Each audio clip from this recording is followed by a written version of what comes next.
Welcome to the Tanya Acker Show. My guest today is Jamila Glass. She is the first African-American artistic director of the Los Angeles Contemporary Dance Company. She's also a founding member of that dance company. She's a very celebrated choreographer, friends. You can see her work across all kinds of media, but most recently, you can see her work on Dear White People, where she works as series choreographer. Welcome to the podcast, Jamila. Thank you so much for having me. I'm excited to be here. I'm really excited to talk to you. I want to jump right in and ask you about something that you said.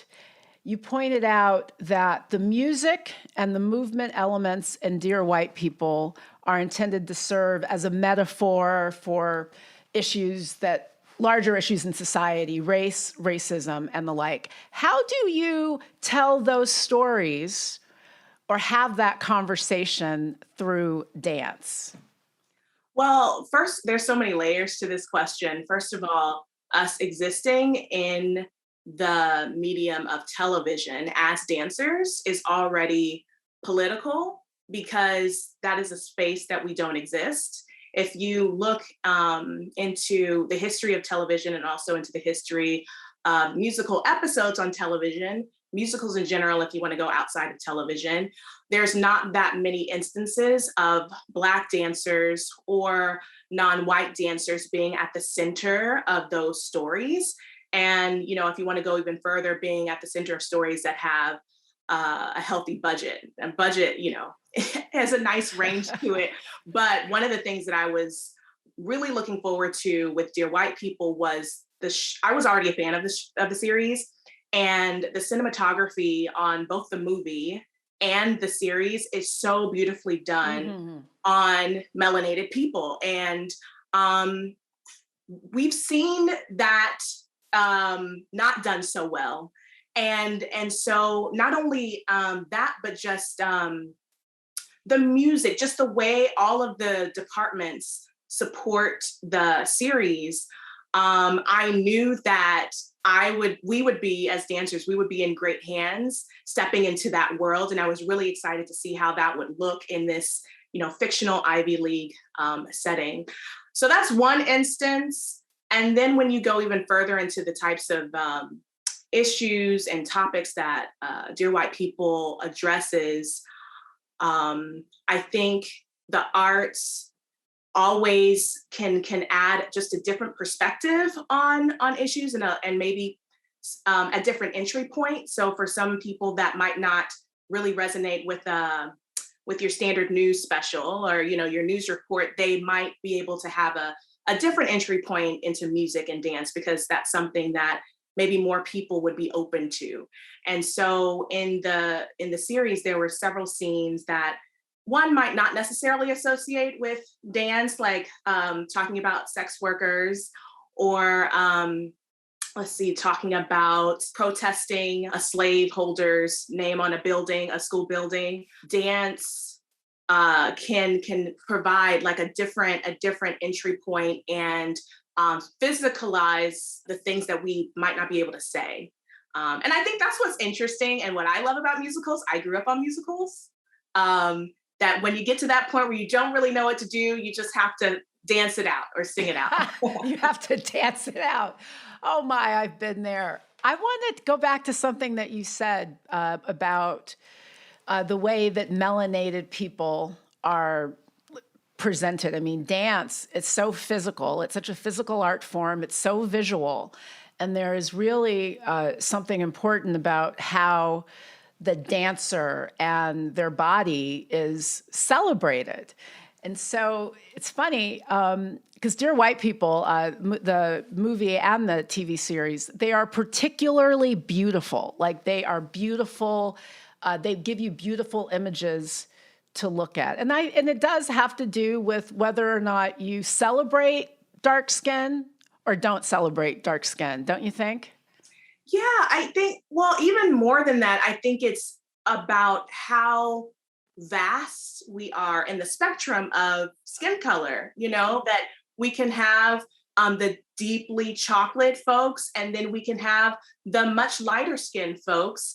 And all of those people and all the people in between, and that they're all a part of our experience and a part of our culture. And they all, beyond that, they have their own individual experience. I think that Black people have this collective experience, but we are still not a monolith. There's many things that I'm sure we might connect immediately on, and we just met today. But then there's other things that I may have not experienced that a fellow person has experienced who's also Black. So I do think that it is pointed and it is intentional, though, in Dear White People. And as the choreographer for the series, I was definitely intentional in the same way because I was able to help cast all of the dancers. So I was intentional in the people, skill always first. You want people who can deliver as both dancers and actors. But the hair texture, the skin tone, the body type, the height, all of those things, because we're in a real world, we're in a real fictional world. And so we want these dancers to not come in just looking like what might be considered a traditional dance body, but we want them to look like people who are going to Winchester University. And so I was definitely intentional about those people that I brought in so that they look like people, and for the people who are watching Dear White People, they can also find someone that they can identify with. Oh, that looks like my cousin. That looks like my sister, my friend I went to school with, someone I saw walking down the street. So, yeah. It is. It's about reflecting the diversity of Black people and who we are. What were your favorite musicals growing up? Oh man, I watched a lot of the classics like Guys and Dolls. One of my favorites is Seven Brides for Seven Brothers. A lot of Gene Kelly and Frank Sinatra, Singing in the Rain, of course. Just a lot. Esther Williams productions with the swimming. What did you love about them? So when you look at, Gene Kelly or some of these old musicals, my favorite, by the way, is Grease. And I want to talk to you about that because I feel like maybe you could like redo it with the new cast. I'd be all up in it. Not in it because I can't sing. But when you were watching, as a young African-American woman, you're seeing these beautiful dances happen. There's not a Black person to be seen on screen unless, he or she was serving somebody. What was going through your head as a young kid looking at these images that you loved? Right. I was drawn into the fantasy of the fact that these people could freely sing and dance in these gorgeous sets and beautiful clothes, and that was fully realized in that world. So music and dance have been a part of my life since I was younger. So to see that supported on screen was really magical for me. And I think, I also went to performing arts high school. My older sister used to bring home these musicals from the musical library. So we would have and she didn't really have to take them back at any particular time. So we would just have these musicals on hand and I would just watch and watch and watch them. There was the freedom there, which I think is what dance and the arts give me that I saw in these people. And it's so interesting that you said that about not seeing myself represented there, because I think there's been, even now, this is across industries, but so many of us have had to try to find ourselves in things that are not representing us. And so, and it's hard to imagine yourself in spaces where you're not seen. But that's why when I saw The Wiz. Oh, The Wiz. That took me out. The Wiz.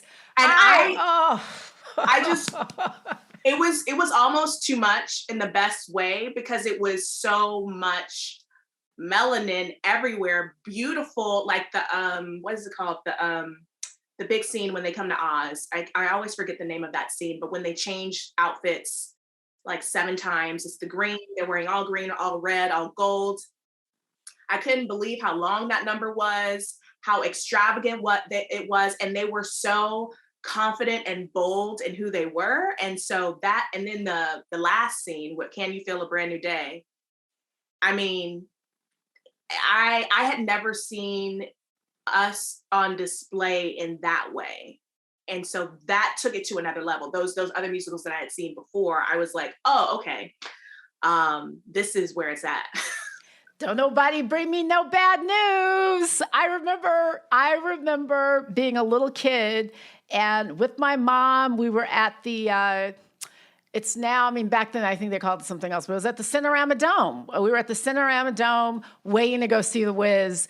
And Wow. I mean, I don't think that at that age, I remember thinking like, I have not seen so many Black people on a screen at the same time ever, Right. ever.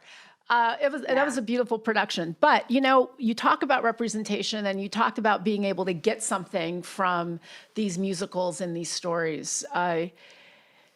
How important is it, like when you're talking to young creatives, especially young creatives of color, especially young Black women, how do you communicate to them the importance of sometimes you got to find your mentors and inspirations in places where there aren't many folks or any other folks who look like you? Sometimes there aren't enough of the folks who look like you to go around in order to mentor and to inspire all the other folks who look like you. What's your advice? Like, how do folks like you and me do a better job of communicating that message? Well, I think that people today are in a better position than we were growing up because they have access, even if it's through an internet at the public library, to YouTube. And there's so many creatives on YouTube. And not only that, there's so many videos of people who they might not have a direct connection to in terms of like person to person physically, but you can have mentors that you never actually speak to. If there's someone's career that you're interested in, someone's career that you want to maybe emulate, um, I would research is a big thing for me. And so I would say to try and seek out interviews behind the scenes, like any type of thing connected to that person or those people. That's a great resource. And I don't think many young people do enough of that. I think from my experience talking to people, it just seems like whatever is right in front of them is what they know. And so I would encourage them to just dig a little bit deeper because there's so many different people and also people who are way more accessible than one might think. Like maybe not Will Smith, but maybe, someone who's directing a series director on an ABC series is way more approachable than a Will Smith and still has a lot to offer if you're talking about someone on the creative producing side. In terms of how I approach my talks with people, I just I remember what it was like, and I'm still in the midst of it, but I remember what it was like to not feel seen. And so that's one thing that I tried to lead with always. And I try to allow myself to remain approachable to folks who have questions about what I do, advice, and things like that. And so through LACDC, we've tried to create more opportunities and spaces for dancers to be able to ask questions, for dancers to be able to say, okay, I just got out of college. I'm trying to find a job. I have no idea what's going on. Do you have any advice? And we have these discussions at our intensives where people can ask those real questions. We keep it open. There's no judgment. People talk about, mental health issues, which I think should be talked about more in the arts and beyond. But I think allowing people to have the conversation or giving them the permission to ask questions and the permission to have the conversation really opens up so much, because I think people feel like they have to know all the answers. And we don't know all the answers. I'm learning every day, all the time. Like I said, I love to research. And so I think if young people can use those resources that they do have access to, like the internet, but also if they have questions, then they should ask those questions, and if that one person says no, there's always another person, like not to let that be, the end of it. Talk to me about how you came to know that your path involved a career in dance, not just, a hobby, not just something to do when you're fun, but that this would be your professional calling. How did you come to that decision? Well, I started dancing in church when I was 6 or 7. And then I went into a studio. I was doing well in the studio, moving up really fast. I come from a family of 4 girls. So I had 3 other sisters. My parents said, we cannot just be waiting in the lobby for your thing. So we have other children. So I had to kind of put dance on the back burner. And so from that point on, I was holding on to dance for dear life. Wherever I could get it, I would try to do it. And I would just pray. Honestly, I would pray that dance would be a part of my life. I did not know what that meant because I wasn't on what I considered the right track to be a professional dancer. I assumed that I had to go to college for dance, that I had to go to some prestigious school for dance, and then I would get into a company somehow. But I just kept this dream going personally, and anytime I had a chance to dance, I would do it. But I wasn't able to train in the same way that I was able to when I was little. When I got to college, I was able to dance a little bit, but I was a film major at University of Southern California. But I still had this dream. I auditioned for the LA Contemporary Dance Company the day after I graduated from USC. And I've been in the company for 16 years. So Wow. The day after you graduated? The day after I graduated with a film degree, I auditioned for the company, and I found out a week later that I got in. I was not the best in the room. When I walked into the room, I wanted to be open to whatever was being asked of us. And I just went for it. That's really all I can say. And, throughout my career, my professional career, I've definitely had imposter syndrome because I felt like I'm behind other people who've trained their whole lives. But I'm constantly reminded of by other people's perspectives of how they see my career, that I've been able to accomplish way more than many people who've had years and years of training have been able to. And so that definitely gives me some perspective and allows me to appreciate what I've been able to do. But yeah, it was a dream. It was a dream I held on to really tightly. And then I went for an opportunity, and then here I am. So have you ever found yourself in a situation where, this is going to sound harsh, but it's a serious question. Someone comes to you with a dream of being a dancer, and a career in the arts is hard, right? I'll be candid. If some, young person came to me and they said, I want to be an actor or I want to go to law school, I'd say, you need to go to law school. And then, maybe you could write yourself a movie on the side. Have you ever been in a position where you said to somebody, you know what, you should do this. This should just be a hobby, but you don't quite have the thing. Has that ever happened to you? No, I've never said that because I do think the dance industry is so vast. It really is. And I think, just like what I thought about, you have to do this and this to become a professional dancer. There's so many pathways to becoming a professional. I think that there are way more opportunities for people than some might imagine. It might not be the exact thing that you want, like maybe not dancing behind Beyonce, but it might be going on tour with someone else and traveling the world.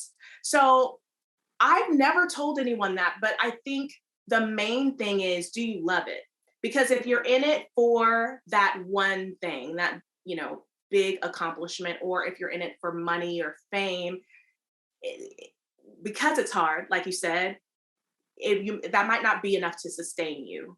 And the other thing that has helped to sustain me is that dance is not my life. So, like I mentioned, I went to film school.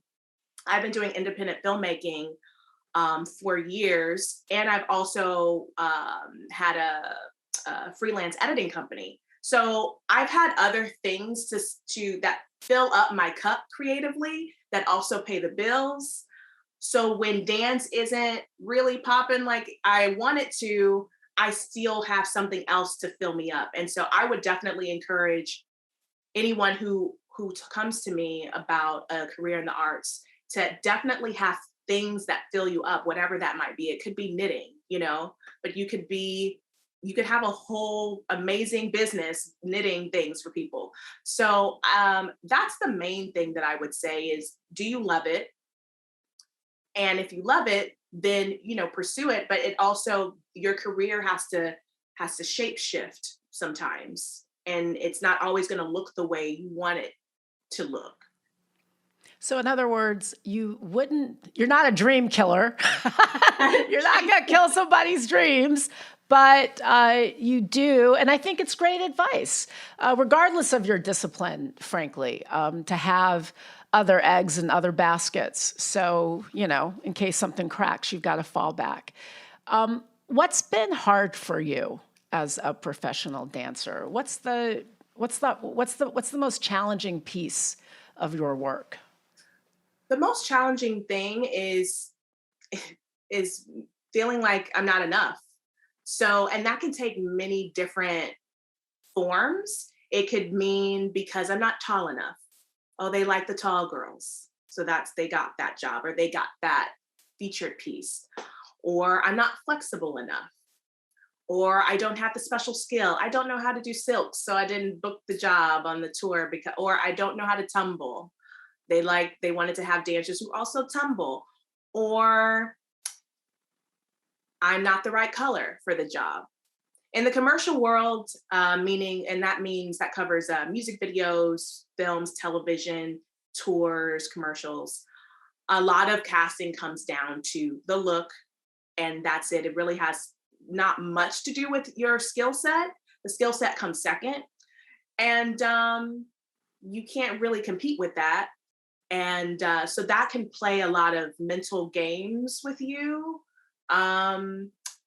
And so it's a constant state of asking myself, am I enough? I didn't train enough. I should have gone to that class, and may have met that person, and I may have gotten that job. And so all of this second guessing, I think I'm a lot better with it now, but I think knowing that I can do my best, I can prepare, and if the job is for me, it's for me. There will be something else. I didn't know that Dear White People was coming. I definitely didn't know it was going to be a musical season. I thought it would be an episode because that's what most television shows do. But that Dear White People, me being the series choreographer on Dear White People, completely changed my life. I became artistic director during the production of Dear White People, which was also a surprise to me. And I couldn't have predicted that. And I was just having a hard year. I mean, many of us were, because we were in quarantine. I was just having a hard year, and without knowing what was ahead, And so it's hard when you're in the moment, though. It's really hard. And especially if your peers are succeeding in the way that you might want to. But it goes back to that love. Do you love it? Is this what you want to do? Is this worth fighting for? And how can this continue to add value to my life? And so I think I have a better grip on that imposter syndrome, that feeling like I'm not enough, because I am enough. And I say it loudly and proudly now more than ever. I show up in this body, in this skin, in this hair. I've tried to change my hair temporarily, like with wigs, because I didn't want to go through the whole thing. And it just didn't work for me. And I said, you know what? If I don't have the big curly wig thing that's in now for Black girls who getting booked, I'm just not going to get that job. It's fine, you know. So I had to tell myself that I was enough, and I wasn't going to jump through all of these hoops to try and fit whatever tiny inkling of something I thought a producer or a casting director might want. How did or do you, how do you make sure that you believe yourself when you tell yourself that? Because, you know, we always use these words like, I'm good enough, I'm smart enough, people love me, like, right? Like we Yes. all are taught like all of these like motivational self-love Right. things, but it only works if you really believe it, if you look in the mirror and believe those things when you say them. So, you know, and we all deal with imposter syndrome at times. I haven't really talked to very many people who are successful, who don't struggle with it at different times. So how do you make sure you believe it? How do you get to the place where you know you are good enough? I think it's a daily fight. I have to tell myself again and again and again. And it's a practice, just like a person who does yoga, or just like a person who exercises. You can exercise for a month and go to Jamaica and then come back, have that whatever body you were going for, come back from Jamaica and not do anything. And then, you know, your body might change a little bit. So you have to be in a constant state of going toward whatever that goal is. And if that goal is self-love, if that goal is self-care, you know, you got to do it every day. And so that's what when I feel the thoughts coming, I say, nope, okay, let me turn on some music. I gotta fill myself up with something that's gonna make me happy. So that might be my favorite song. That might be a Martin episode. I have a 4-year-old that might be doing something silly with him. It has to, like, I have to address it right away, because if I don't, I start to wallow and I start to believe those thoughts, you know. And sometimes it feels good to swallow. I don't know why we do that to ourselves, but that's the way that I combat it. I have to tell myself again, no, remember who you are. Remember who you are. And it's constant. It's a constant thing. What is something, and there are probably many things, this is a big question, but what is something that worries you? Like when you look out at the world, you just mentioned you have a 4-year-old boy. What's something that concerns you? And part 2 of the question, how do you think that the arts and dance in particular can help ease some of our anxiety and pain and sadness that so many people are experiencing recently? One thing that worries me is what the world will look like for him. He'll be 5 on Sunday, actually. He's full of joy. He loves to dance, loves to sing, very full of life. And he's homeschooled right now as well, so he's not really um, in that kind of structured environment that some school systems have children in. And so what worries me is the world trying to stifle that joy. Um, and bringing it back to Dear White People, that's why it was so cathartic to be a part of that series, is because it was healing for me to be surrounded by melanin in a creative space that I knew the world was going to see. So there were levels to it. So that's one thing that worries me, but my husband and I just try to infuse the things that we think are important into him. You know, he's surrounded by great family and friends. He's growing up in an arts community, which I think is really important, because he's able to see so many different kinds of people who are freely expressing themselves. So it kind of affirms him in the way he expresses himself. I think the arts and dance can remind people that they can loosen up a bit, you know, that things don't have to be so structured and ordered, that they can be free to be themselves. And I think even within dance, sometimes we can forget that we are allowed to do that, because we have this technique over here and this technique over here. And, we're trying to maybe, embody some things that are traditionally upheld as, the way dance should look. But, as artistic director, I'm definitely trying to tap into joy and into us being more of who we are instead of trying to emulate a European aesthetic or insert whatever aesthetic. Like, who are we? We're a diverse company representing Los Angeles. There's so many body types in our company, people who went to college, people who didn't go to college, but they're all incredibly talented. And by an audience coming to see those types of bodies on stage, then they can say, oh, that's me. Maybe they didn't feel like they had a place in dance or the arts, but by seeing such a wide variety of people, then maybe they can feel like they can tap back into that part of themselves.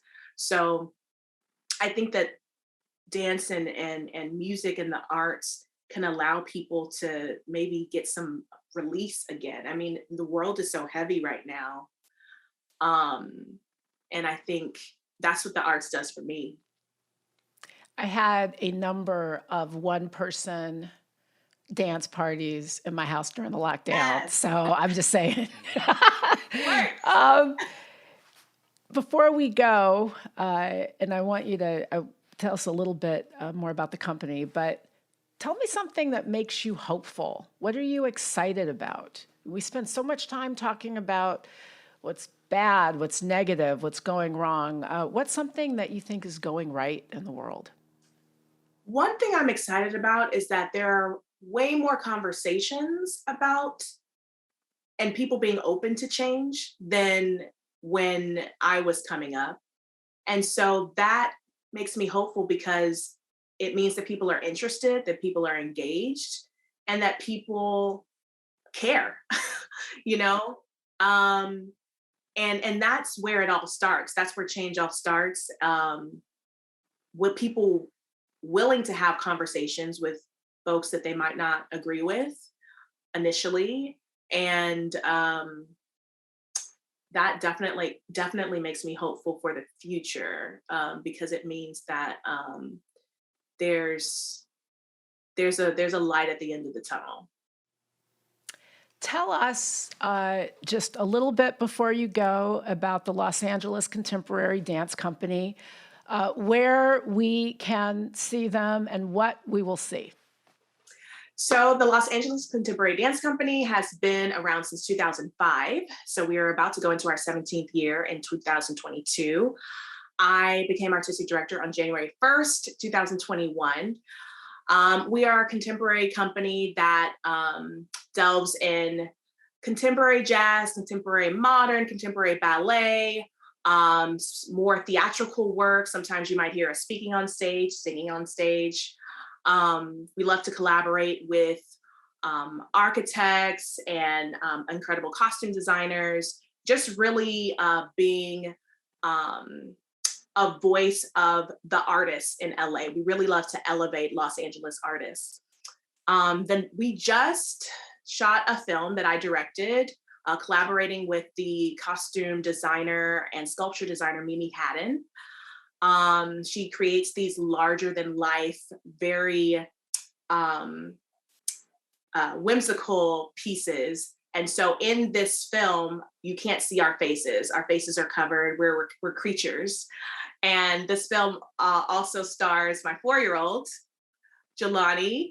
It's the biggest thing he's done so far on screen. And so he essentially loses a toy in his bedroom and accidentally falls into a toy chest looking for this toy. And then that takes into a different world full of these creatures that Mimi created.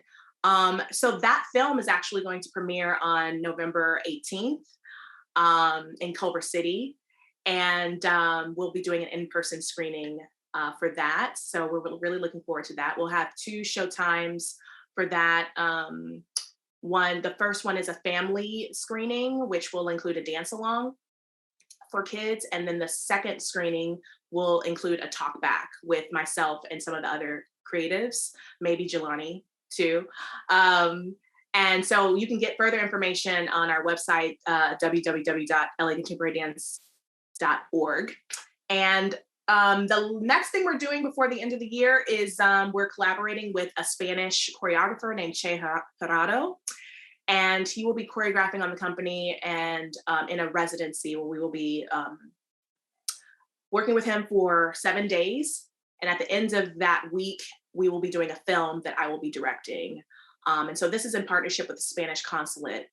And that film will premiere before the end of the year. So we've really been focused on dance films this year and just kind of, shifting our focus to things that we know we can do safely, that we can spend a bit more time with developing, and that more people can see and will live on forever. So we're really excited to share that with everyone. And I'm really excited to see both of those productions. I'm free on November 18th, so if you want to invite me to the premiere, I'll be there. You are amazing. I am so happy that we met. I'm so happy that you were here. Thank you for being on the show. Jamila Glass, series choreographer for Dear White People, artistic director of the Los Angeles Contemporary Dance Company. By the way, shout out to all of the incredible arts going on in my hometown of Los Angeles. Thank you, Jamila, for being here. Please come back and just keep it up. Keep it up, sis. I'm so happy about everything you're doing. Thanks so much.